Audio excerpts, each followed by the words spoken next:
Hello everyone, I'm going to cook fish galonggong adobo. It's very delicious and so yummy with vinegar, soy sauce, and some of ingredients. So you have to try, guys. We eat this with rice and I cook this for our dinner or lunch. Thank you so much for watching.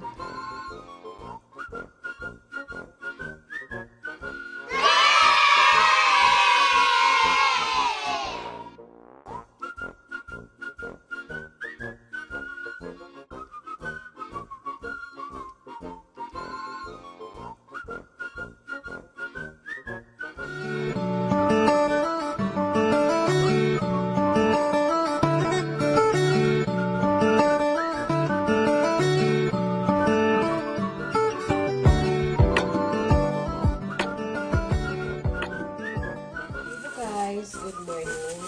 Today I'm going to cook bicol adobong galonggong. Yan.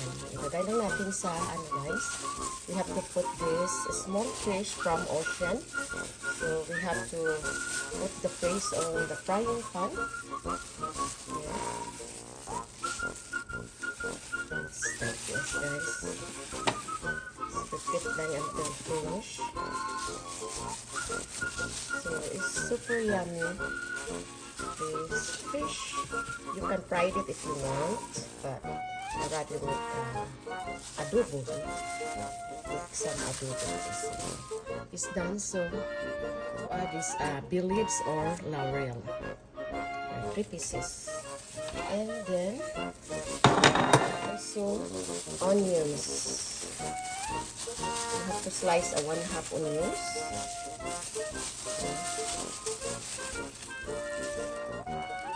So I add like medium heat the oven, and also 3 cloves. I must the 3 cloves of garlic. Okay. Also I add 1 tablespoon of sugar.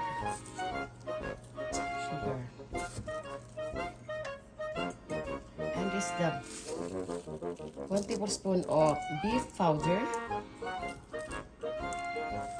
Of course,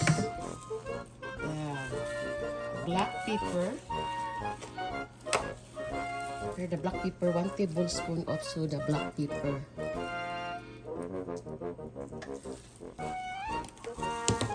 And vinegar. So when you put the vinegar, don't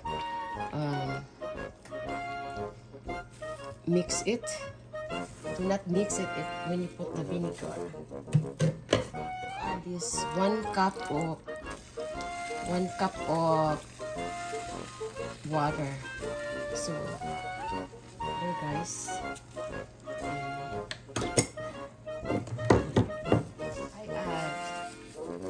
A little bit of soy sauce from now, and then later we're gonna add that more. So like 1 tablespoon of dark soy sauce.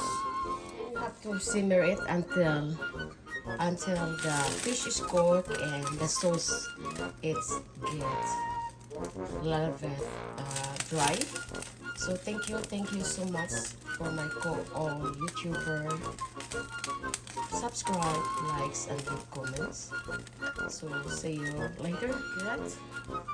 So here, guys, as you can see, they're boiling now, and we have to simmer until the water is and the fish is cooked. So we come back later again. Here, guys, as you can see, it's boiling now. So we need to boil this more, simmer. Making sure the fish is cooked and the water is good, a little bit dry. Come back later. Hello, guys, now come back. As you can see, look, the fish is boiling and cooked. It's look very yummy. It smells like vinegar, sour. So we're gonna simmer more. Check again, guys. As you can see, guys, this look very yummy. Then we have to add more soy sauce. We don't put the salt because the soy sauce is already have sodium and also the pork powder. We have to cover it again. Oil, oil. So, and then you have to simmer after the sauce or the fish is get sticky, the sauce, and we have to try it. Make sure that this is good.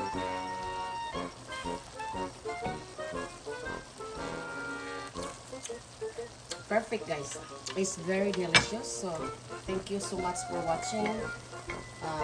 Subscribe, likes, and leave comment. So we have to simmer it until the sauce is get a little bit sticky. Guys, check na natin. Oh, so the fish is ready to serve.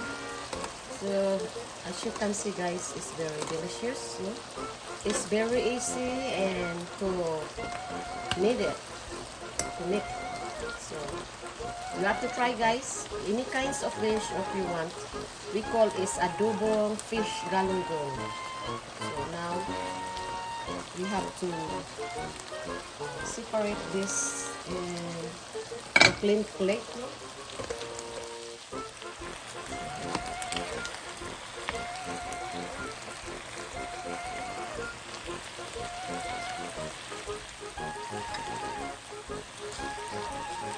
So it's super yummy, guys. Subscribe, like, share, and leave comment, So as you can see, the oil is coming out, So it's very easy to make.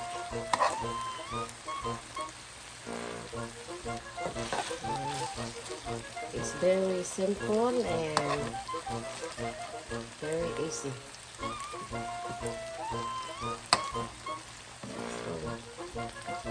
You eat this with rice, guys. You can eat this breakfast together with the rice, and also lunch and dinner, whatever, guys. So yeah. It's very simple and very yummy.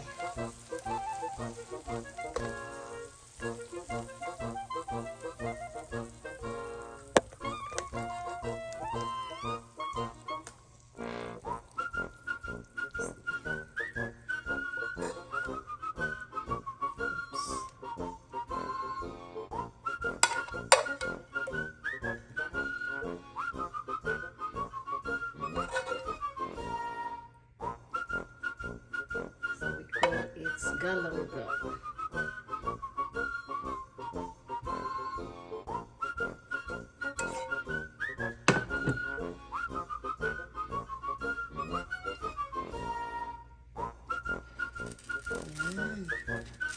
So, subscribe, like, share, and leave comment. Thank you so much for watching. You have to try, guys. It's very delicious. Simple but is delicious. Adobo Galonggong, fish Galonggong. So, thank you. Here.